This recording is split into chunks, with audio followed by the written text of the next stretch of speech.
on the surface redefining self-love. We hear it everywhere, love yourself. But what does that even mean? It's more than bubble baths and face masks. True self-love is deeper, scarier, and far more rewarding. The fleeting comfort of bath bombs. Don't get me wrong, pampering feels nice, but it's temporary. Real self-love requires tough choices, the ones that make us sweat a little. It's about respecting ourselves, even when it's hard. My journey through self-hatred. I used to be my own worst critic. I'd beat myself up over mistakes, stay silent to please others, and apologize for simply existing. It took hitting rock bottom to realize I deserved better. Step 1. Embracing authenticity, a scary first step. This means showing up as ourselves, flaws and all. No more pretending to be someone we're not. It's about speaking our truth, even with a shaky voice. Authenticity is the foundation of self-love. Step 2. Setting boundaries, protecting your energy. We teach others how to treat us. Setting boundaries is saying no without guilt, prioritizing our well-being. It's about protecting our time, energy, and emotional space. Boundaries are an act of self-respect. Step 3. Practicing self-compassion, treating yourself like a friend. This step is all about learning to be gentle with yourself, just as you would be with a dear friend. It's about recognizing that you deserve the same kindness and understanding that you so freely give to others. We're often kinder to strangers than we are to ourselves. Think about the last time you made a mistake. Did you berate yourself, or did you offer yourself understanding and forgiveness? Many of us are our own harshest critics, holding ourselves to impossible standards and being unforgiving when we fall short. But what if we could change that narrative? What if we could treat ourselves with the same compassion we extend to others? Self-compassion is treating ourselves with the same kindness and understanding we'd offer a friend. Imagine a friend comes to you feeling down, having made a mistake. You wouldn't tell them they're worthless or that they should have done better. Instead, you'd likely offer words of comfort, reminding them that everyone makes mistakes and that it's okay to be imperfect. This is the essence of self-compassion, extending that same warmth and understanding to ourselves.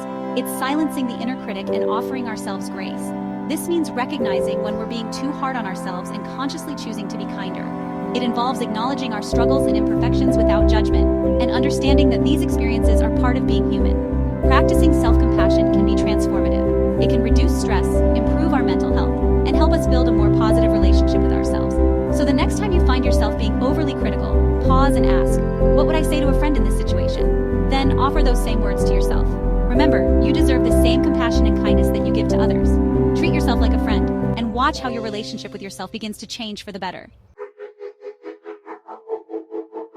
The controversial fourth step, forgiveness, including self-forgiveness.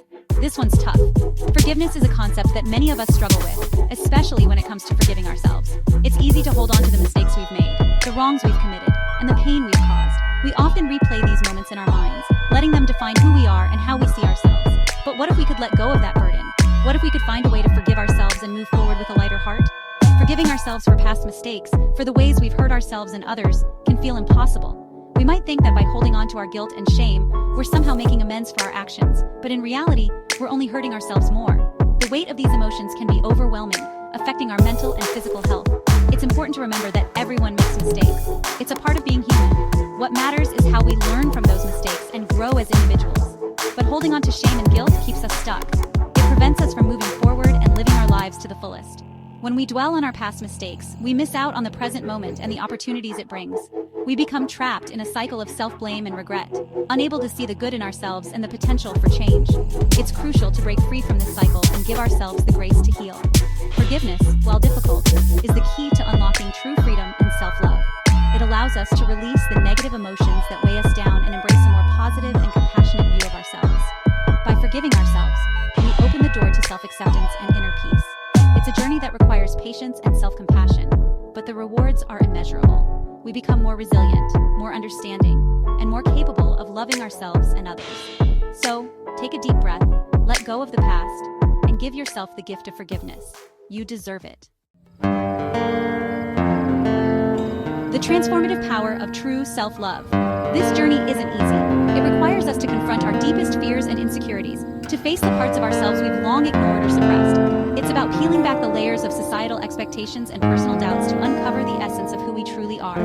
This process can be daunting, and at times it may feel like we're taking one step forward and two steps back. But every small victory, every moment of clarity, brings us closer to a profound understanding and acceptance of ourselves. It's messy, uncomfortable, and requires constant work. There by the weight of our own expectations and nights when we question our worth. But it's in these moments of struggle that we find our strength. Journaling can be a powerful tool in this journey, allowing us to process our thoughts and emotions, to see patterns and triggers, and to gain insights into our true selves. Yoga and other forms of physical exercise can also help us connect with our bodies, to release tension and stress, and to cultivate a sense of inner peace and balance. But the rewards are immeasurable. As we begin to embrace our true selves, we start to experience a sense of freedom and empowerment. We become more confident in our abilities, more resilient in the face of challenges, and more compassionate towards ourselves and others. We learn to celebrate our achievements no matter how small, and to appreciate the beauty and uniqueness of our journey. Self-love is not about being perfect. It's about being authentic, about honoring our strengths and acknowledging our weaknesses, and about treating ourselves with the same kindness and respect that we would offer to a dear friend. True self-love brings peace, joy, and the courage to live a life true to ourselves. It allows us to form deeper, more meaningful connections with others, to pursue our passions and dreams with confidence, and to navigate the ups and downs of life with grace and resilience. When we love ourselves, we create a ripple effect that touches every aspect of our lives, from our relationships to our careers to our overall well-being. We become more open to new experiences, more willing to take risks, and more capable of handling whatever comes our way. And that's a journey worth taking. So take a moment to reflect on your own journey of self-love. What steps can you take today to nurture and honor yourself? Whether it's setting aside time for self-care, seeking support from loved ones, or simply being more mindful and present in your daily life, remember that every effort counts. Embrace the process, trust in your own resilience, and know that you are worthy of love and acceptance, just as you are. The path to true self-love may be challenging, but it is also incredibly rewarding, and it is a journey that we all deserve to embark on.